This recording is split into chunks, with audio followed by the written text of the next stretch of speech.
And to that end, I have created the brand new Department of Government Efficiency, DOGE. Perhaps you've heard of it. Perhaps.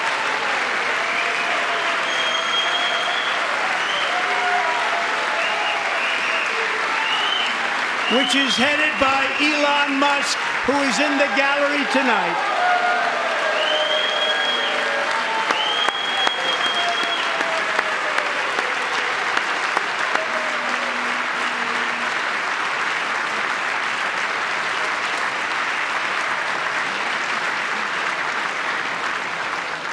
Thank you, Elon. He's working very hard. He didn't need this. He didn't need this. Thank you very much. We appreciate it. Everybody here, even this side, appreciates it, I believe. They just don't want to admit that. Just listen to some of the appalling waste we have already identified. $22 billion from HHS to provide free housing and cars for illegal aliens. $45 million for diversity, equity, and inclusion scholarships in Burma. $40 million to improve the social and economic inclusion of sedentary migrants. Nobody knows what that is. $8 million to promote LGBTQI+ in the African nation of Lesotho, which nobody has ever heard of. $60 million for indigenous peoples and Afro-Colombian empowerment in Central America. $60 million. $8 million for making mice transgender. This is real. $32 million for a left-wing propaganda operation in Moldova. $10 million for male circumcision in Mozambique. $20 million for the Arab Sesame Street in the Middle East. It's a program. $20 million for a program. $1.9 billion to recently created Decarbonization of Homes Committee, headed up, and we know she's involved. Just at the last moment, the money was passed over by a woman named Stacey Abrams. Have you ever heard of her? A $3.5 million consulting contract for lavish fish monitoring.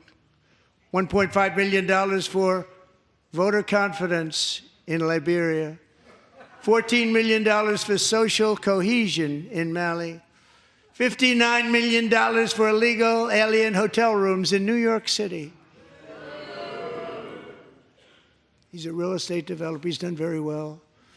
$250,000 to increase vegan local climate action innovation in Zambia. $42 million for social and behavior change in Uganda. $14 million for improving public procurement in Serbia. $47 million for improving learning outcomes in Asia. Asia's doing very well with learning. You know what we're doing. Should use it ourselves. And $101 million for DEI contracts at the Department of Education, the most ever paid, nothing even like it. Under the Trump administration, all of these scams, and they're far worse, but I didn't think it was appropriate to talk about them. They're so bad. Many more have been found out and exposed and swiftly terminated by a group of very intelligent, mostly young people, headed up by Elon, and we appreciate it. We found hundreds of billions of dollars of fraud.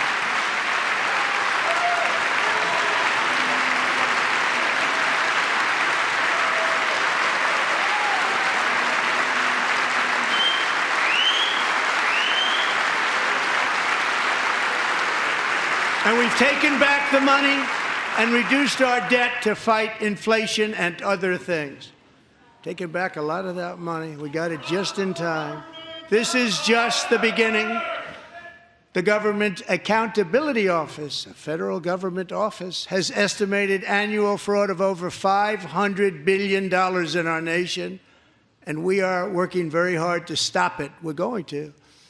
We're also identifying shocking levels of incompetence and probable fraud in the Social Security program for our seniors, and that our seniors and people that we love rely on.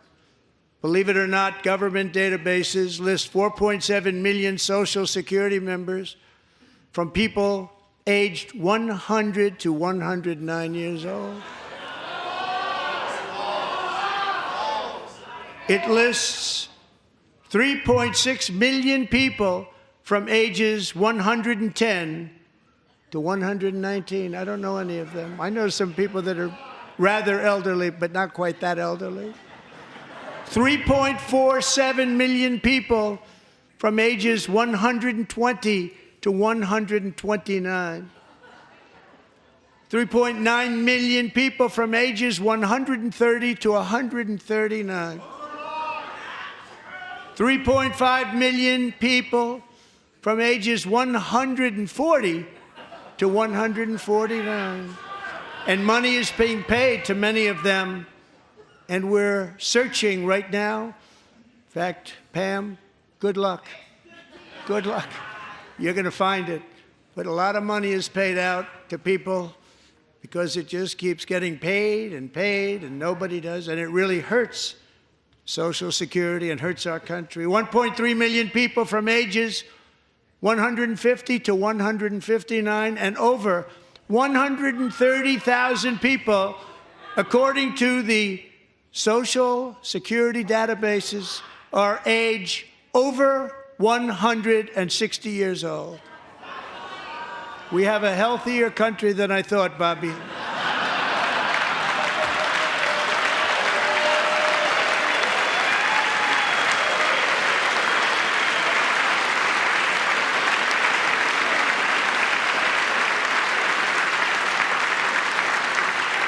Including, to finish, 1,039 people between the ages of 220 and 229, one person between the age of 240 and 249, and one person is listed at 360 years of age. More than 100 years older than our country. But we're going to find out where that money's going, and it's not going to be pretty. By slashing all of the fraud, waste, and theft we can find, we will defeat inflation, bring down mortgage rates, lower car payments, and